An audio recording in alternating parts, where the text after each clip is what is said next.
There we go. I actually had made the change. I didn't realize I changed the look. So this is what I normally do when I'm done the game. I give a mini review before I actually do my full-on written review, and it's my initial thoughts of the game, fresh off the press, because I find that a lot of times, and especially now, it's I play a lot of games that are after the fact, so I'm not influenced by what IGN said or whatever. I try to stay away as much as I can from reviews, but you always have it, and this basically was word of mouth, right? So everybody, this is I have Xbox Game Pass Ultimate, and this was on EA Play, and you can play actually all four games, or I think there's five. There's one that's out of order. But in any case, all the Mass Effects are available to play. Not the DLCs, but the main game are available to play. So, having said that, yes, I did. Hey, thanks, Trent. So, no, there's three aspects of the game that you normally can go. There's the graphical aspect, there's the sound aspect, and then there's the gameplay aspect. My general thoughts off the top is that it feels dated in a lot of ways, but the story is strong, and it kind of and I think that's going to be rectified when the Legendary Edition comes out. The and you have to remember when this came out, right? So Mass Effect 1 came out, I think it's 2007. Uh, I'm pretty sure it's 2007. Yeah, November 20th, 2007. So I'm thinking of games that were released around the same time. I'm thinking of and the one that always comes to mind is Deus Ex Human Revolution, which basically, from a graphical perspective, looks pretty much the same. The only difference is that Mass Effect has more of a blue hue to it, whereas Deus Ex Human Revolution has a yellow hue to it. Um, so from that perspective, and looking at the games that came out at that time on the 360, I think it holds up pretty well. There's things that are, yeah, they look a little bit dated. They look the polygons look a little bit, but for the most part, the graphics, especially for back then, were okay. They were standard, and they look. I'm sure they looked good on the 360, and they do look good on my Series X. So from that perspective, um, I'm liking that a lot. I don't know why my thing doesn't want to scroll anymore. Anyways, uh, that's number one. Number two, the sound. From the sound perspective, I love the voice acting. The guy that voiced Commander Anderson, I've always loved him. He does a lot of I forget his name, but he does a lot of documentaries. And I wish that he would have spoken a little bit more. I love that voice actor. In general, the voice acting was pretty good. Um, Across the board. I felt it was believable. It was fine. The lips actually moved with which I have to admit doesn't always happen. Yes, Keith David, exactly. Yes, exactly. I freaking love him. He did the thing that always comes up to mind to me is when he narrated Ken Burns' Jazz. He's the voice that does the narration, and I've always loved him as a voice actor. And when I didn't even realize it, and when I played it, I'm like, oh, this is really cool. This is really awesome. You actually see my surprise when I first started the game.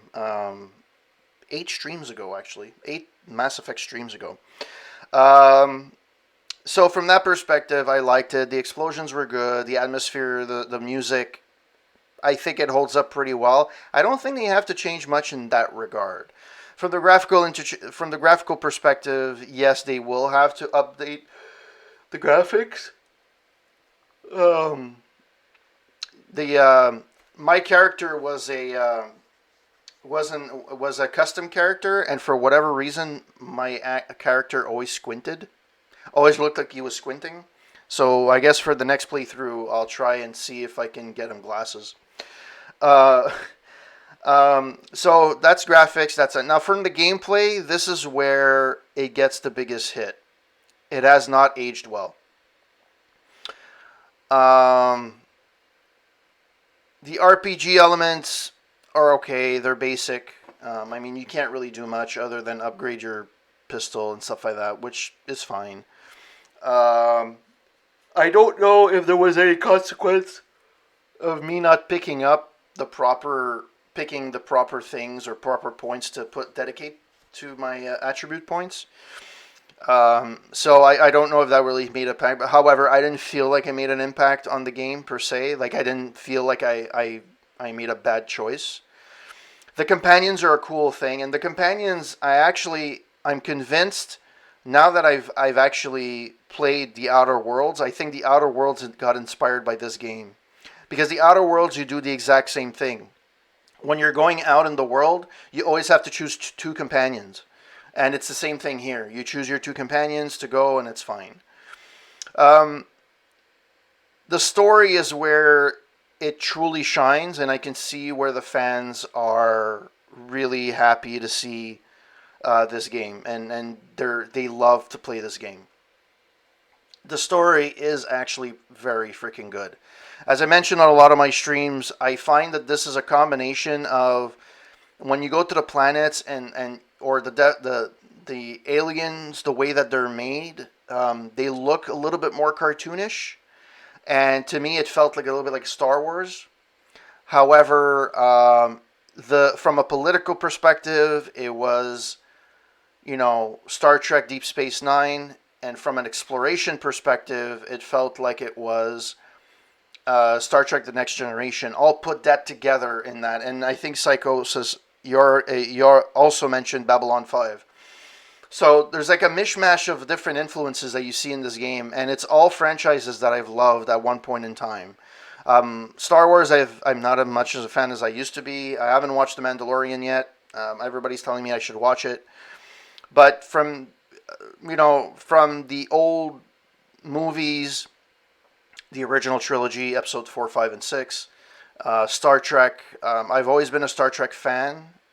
Yes, they've made a lot of missteps, but I find that it's a franchise that even if they screw up, I can go back. I feel it leaves less of a bad taste in my mouth than Star Wars.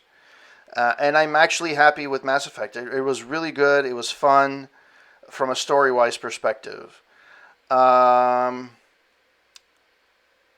so from that perspective, it's fine. It really what really hinders it, and it's really hard for me to tell how I would have perceived it back in 2007 if I would have played it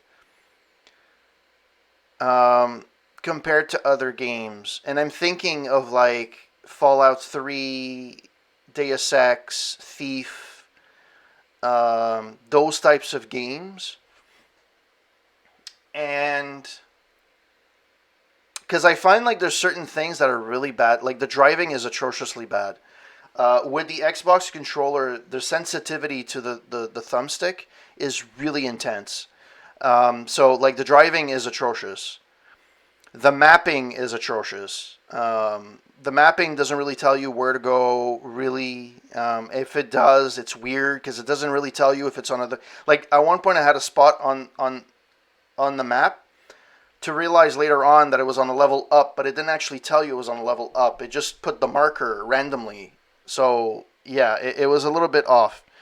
Um, so from that perspective, there's a lot of things that have not aged well. Which things that have now I'm assuming with either Mass Effect 2, 3, or Andromeda at one point they made those modifications to make it easier. To mark those maps easier, and I think the Legendary Edition will address those. At least I'm hoping. Um, so from that perspective, it has not aged that well, and I can't just give the game and I don't give a grade to a game anymore. It's more of just me saying, hey, no, telling me like it would be like me telling my friend, hey, I recommend this game or not, and this is the reason why. If somebody would come and tell me, do you recommend Mass Effect? At this moment in time in 2021, I would have to say it's worth playing, but wait for the Legendary Edition. Um, Only because it feels very dated in terms of the gameplay, in terms of the controls, in terms of how things work in the game. I know it's over the shoulder and it's weird, but sometimes I was getting clipped on certain things, and it's weird. You can't jump, so you can't go anywhere. You can't jump on certain things. The GPS or the map is atrociously bad. Um, yeah, it marks certain spots. Actually, to be honest, I'm playing System Shock 2, and that has a better map. Even though the mini map sucks, it has a better map than what's in this game. And I know System Shock 2 is on PC. Mass Effect was originally on Xbox and then PC. But there's certain things where I think they cut corners at that time, and it shows. And I'm hoping that Legendary Edition will fix that. Having said that, I think if I'm going to play Mass Effect 2, I'm going to wait for the Legendary Edition. Because it's just, I don't know. Part of me wants to play the original version, and parts of me wants to play the new version of that. But I don't know when that's going to be. I think it's coming out in May, I think. So I don't know when I'm going to be playing Mass Effect 2. I still have to play BioShock Infinite, so I haven't played that yet. So from that perspective, it's been it's a bit of a challenge. But in general, if somebody would ask me if I would recommend this game, I would recommend it, but I would wait at this moment in time for the Legendary Edition. If this was 5, 6, 7 years ago, definitely I would say yes, it's worth playing just for the story alone. But the caveat is the controls are a little bit, and I think it's something that we've perfected with the years. We've actually perfected in the last, like, I would like to say 3, 4, 5 years. We've really perfected the gameplay on a console from an RPG perspective. And it's hard, and if somebody misses the mark in one of these games, it really shows. And that's where this game, but I mean, that's any game, right? Some games age better than others. This one has kind of aged well in terms of a lot of things, but there's a lot of stuff that needs upgrading. But I would recommend it. If you're on the fence about buying this or playing this, I would say if you want to spend the money, wait for the Legendary Edition. If you're strapped for cash and you're on Game Pass, play with Mass Effect, because if you have Ultimate, you have access to EA Play, and it's on the store as well. So that's it. Oh yeah, cool. That's something to think about. I don't know if I'm going to be playing this right away though, because I want to get. I've been playing back-to-back RPGs for like kind of a while.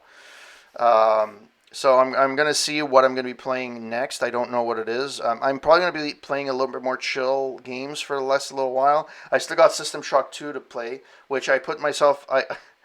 I played myself in a corner, and I don't know how I'm going to get out of it unless I use some cheats.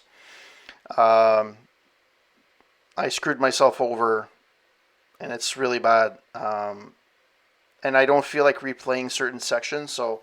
And I want to play for the story. I'm playing System Shock 2 really for the story. I want to play for the. I want to see how it actually what happens, and I really like to see in terms of System Shock 2 how the how the game mechanics kind of got ported to other games later on, after the fact. For example, the inventory in System Shock 2 is a similar inventory system to Deus Ex. Is it Deus Ex Human Revolution?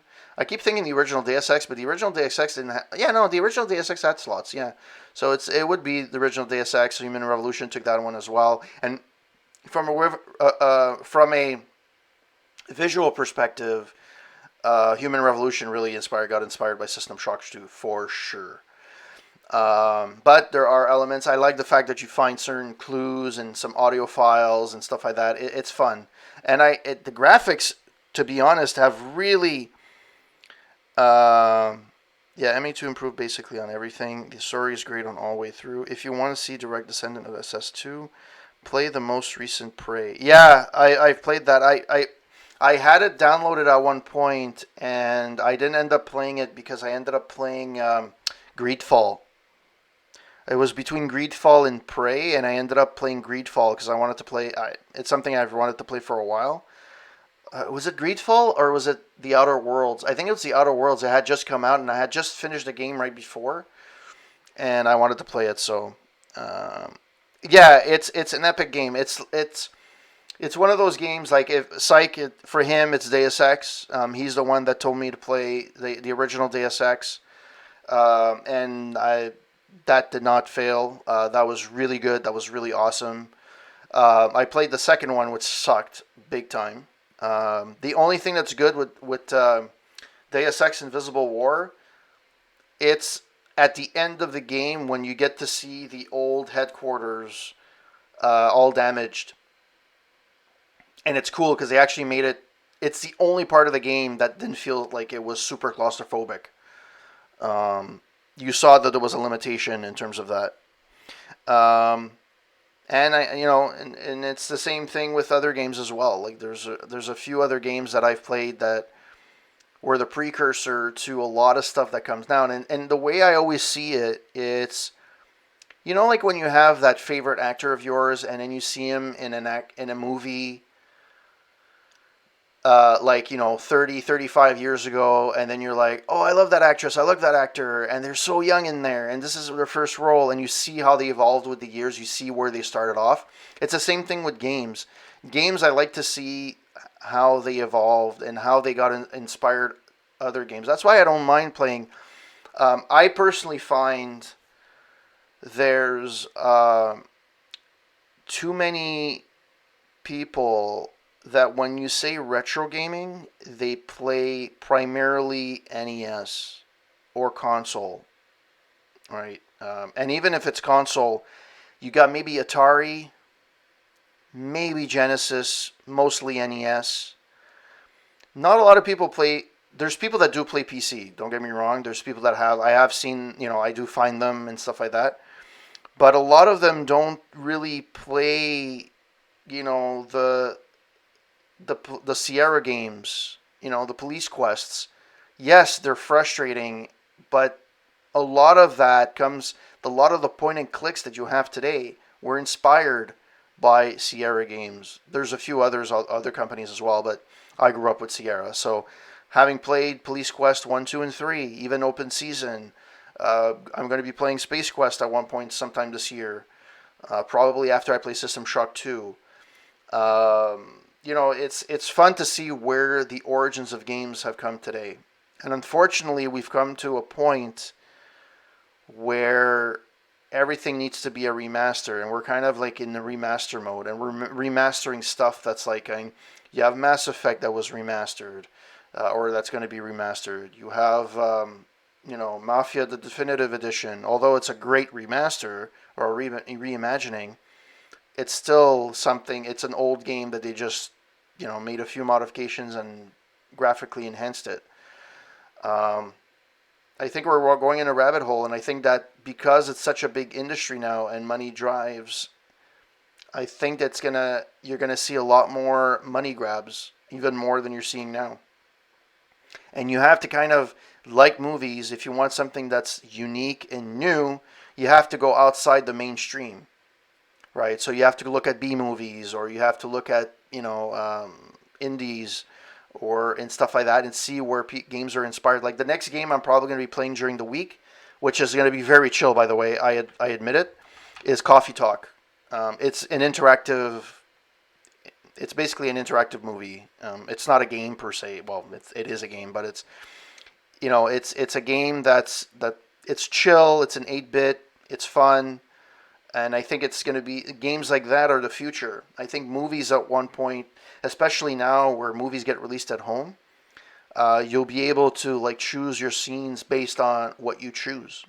And I think the minute somebody comes with that idea in movie form and not just video game form, it's going to be they're going to make a lot of money.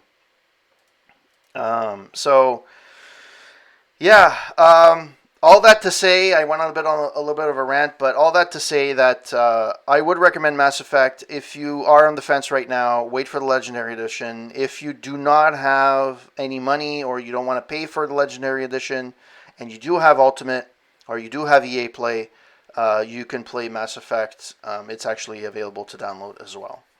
I'd like to say thank you to everyone that passed by on the stream tonight, that watched me finish playing the game, and that chatted it up. Trans K, thank you for staying the whole time. Psych, thank you so much as well. You guys rock. I want to say thank you to those that hosted me.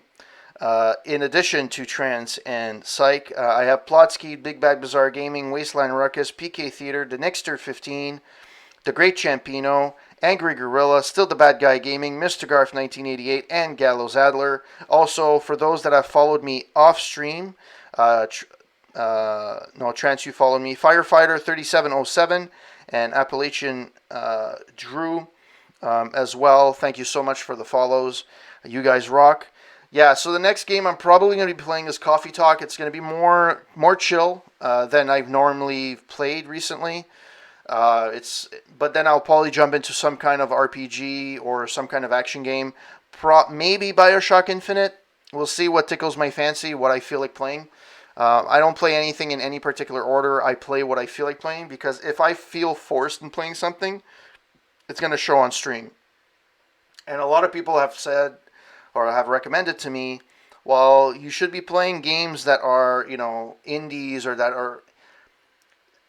Yeah, but if I play indie games, I don't mind indie games at all. I've played indie games as well. Kathy Rain, Mysteries, Whispers in the Machine.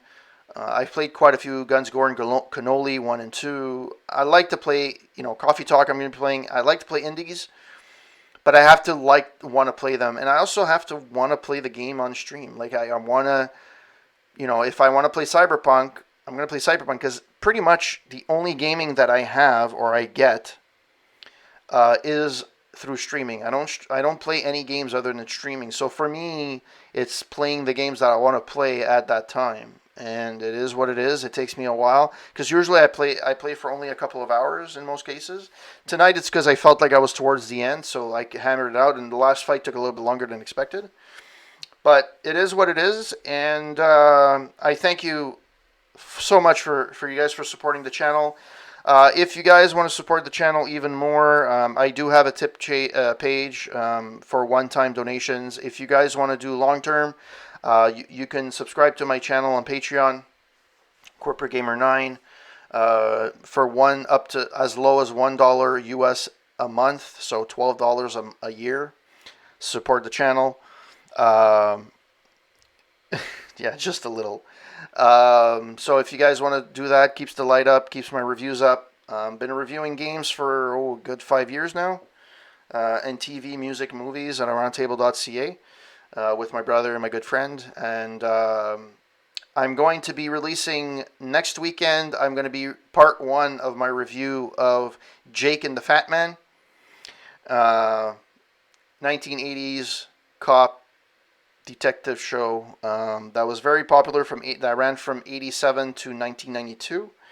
And right now I'm currently watching Spencer for Hire with Robert Urich and Avery Brooks, which was the captain and I believe became Commander Sisko in Deep Space Nine, Star Trek Deep Space Nine. So I'm watching that right now. I don't know when I'm going to get that done. There's only 3 seasons for Spencer. There were 5 for Jake and the Fat Man. My wife got fed up because she watched like 3 episodes and she's like, yeah, this is garbage. But it's one of those BTV movies, CBS formula. You follow the formula and you have a TV show for whatever. It worked for Matlock. It worked for Murder, She Wrote, Walker, Texas Ranger. What else? There's a ton of games. CBS always had a formula. Anyways, so having said that, thank you guys for passing by. Really appreciate it. And I shall see you next time. Have a good one, guys. Ciao.